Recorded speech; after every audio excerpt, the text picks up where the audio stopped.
Assalamualaikum, hai guys. Alhamdulillah aku dah rasmi dewa konkrit mixer ni. Kapasiti dia 140 liter. Harga dia 959. Aku beli dekat Shopee, free postage. Alhamdulillah setakat 2 hari guna ni aku berpuas hati. Cuma dari segi bunyi dia agak kuat sikit bunyi dia. Cuma kalau nak kurangkan bunyi dia, letaklah minyak grease pada gerigi tong ni. Tong ni dia ada gerigi dia kan supaya dia boleh berpusing. Steering tu.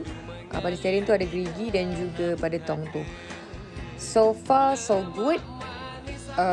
Orang tanya kenapa beli, kenapa tak sewa. Okay, mixer ni aku nak pakai lama sebab rumah ni aku buat pelan-pelan. Sebulan kalau sewa 300-400 juga. Jadi aku nak guna mungkin berbulan-bulan lagi, mungkin tahun sampai tahun depan. Jadi agak rugi untuk aku sewa. So aku decide untuk beli. Sebab tu aku beli yang mini mixer je. Mudah sebab kita nak bekerja sikit-sikit. Kita tak kerja apa-apa. Cukuplah untuk ikat butter satu dinding sehari. Okey lah, setakat ni okey. So recommended jugalah untuk orang yang nak buat projek kecil-kecilan macam aku ni. Okey, tu je lah guys.